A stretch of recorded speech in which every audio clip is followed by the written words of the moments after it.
आम का सीजन हो और घर पर कुछ ठंडा मीठा और रसीला ना बने तो ऐसा कैसे हो सकता है। तो आज हम बनाएंगे बहुत ही आसान तरीके से कटोरी रसमलाई, जिसके आगे बाजार की रसमलाई भी फीकी पड़ जाएगी। घर में मौजूद अज्जा से बहुत कम खर्च में मुंह में घुल जाने वाला ये मीठा झटपट बनकर तैयार हो जाता है।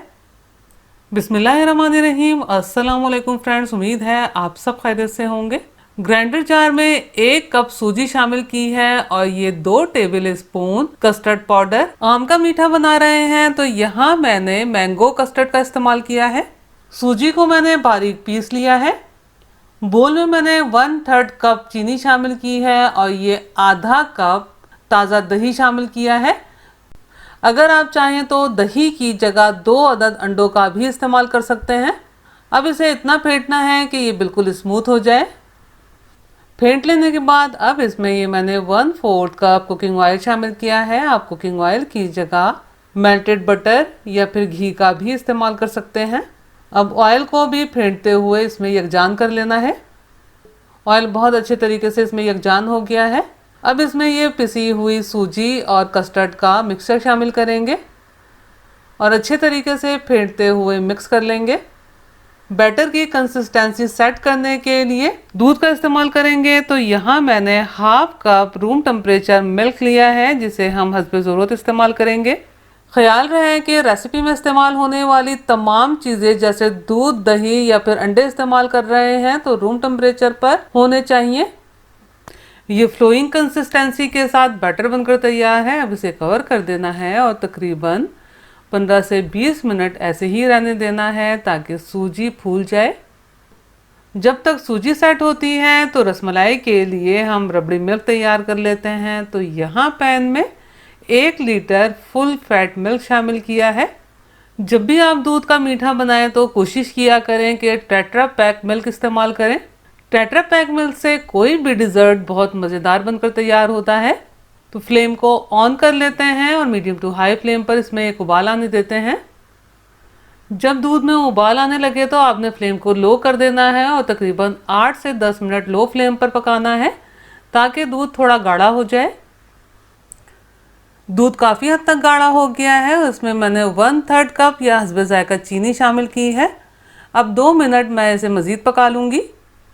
अब इसमें ये मैं चंद कतरे मैंगो एसेंस के शामिल कर रही हूँ। आप इसकी जगह चाहें तो 1/2 टीस्पून इलायची पाउडर का भी इस्तेमाल कर सकते हैं।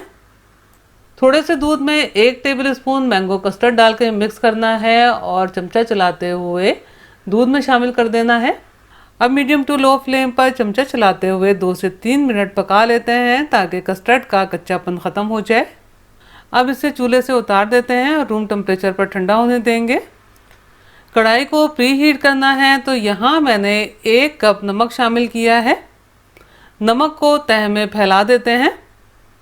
अब मैं इसमें एक स्टैंड रखूँगी और कढ़ाई को कवर करके मीडियम फ्लेम पर 8 से 10 मिनट प्री हीट होने दूँगी। दूसरी तरफ सूजी भी सेट हो गई है। इसने काफ़ी हद तक मॉइस्चर जब्स कर लिया है, जिसकी वजह से ये बैटर काफ़ी हद तक गाढ़ा हो गया है। तो इसकी कंसिस्टेंसी को बैलेंस करने के लिए जो बाकी दूध बचा है वो भी डाल देंगे और अच्छे तरीके से मिक्स कर देंगे। अब इसमें ये 1 टीस्पून बेकिंग पाउडर शामिल करेंगे और 1/4 टीस्पून बेकिंग सोडा। अब इसे हमने फेंटना नहीं है, स्पैचुला की मदद से फोल्ड करते हुए मिक्स करना है। मिक्स कर लेने के बाद फ़ौरन मोल्ड्स में फिल करना है। ये मैंने छोटी छोटी स्टील की कटोरियाँ ली हैं, जिन्हें मैंने कुकिंग ऑयल से ग्रीस करके मैदे से डस्ट कर लिया है। इन कटोरियों को 3/4 फिल करना है, पूरा फिल मत कीजिएगा। फिल कर लेने के बाद फ़ौरन हम कढ़ाई में बेक करने के लिए रखेंगे। कढ़ाई को कवर कर देंगे और मीडियम टू लो फ्लेम पर तकरीबन 15 मिनट बेक करेंगे। क्योंकि ये बहुत छोटी छोटी कटोरियाँ हैं, इसलिए 15 मिनट में बहुत अच्छे रसमलाई केक बेक होकर तैयार हो जाएंगे। आप देखिए 15 मिनट में ये बहुत अच्छे बेक हो गए हैं। इनकी सरफेस बिल्कुल ड्राई है। अगर मैं आपको स्कीवर से चेक करके बताऊं तो आप देखिए स्कीवर भी बिल्कुल क्लियर है। अब इन रसमलाई केक्स को कढ़ाई से निकाल लेते हैं और इन्हें हम हल्का गर्म रहने तक ठंडा होने देंगे। क्योंकि इस रेसिपी के लिए हमें ये थोड़े गरम केक दरकार हैं। अब ये केक काफ़ी हद तक ठंडे हो चुके हैं, यानी कि अब ये हल्के से नीम गरम है। तो इसी स्टेज पर हम इन्हें मोल्ड से बाहर निकाल लेंगे।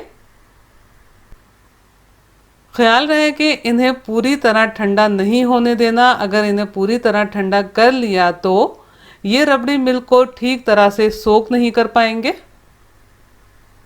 आप देखिए ये रसमलाई केक कितने जालीदार और सॉफ्ट बनकर तैयार हुए हैं।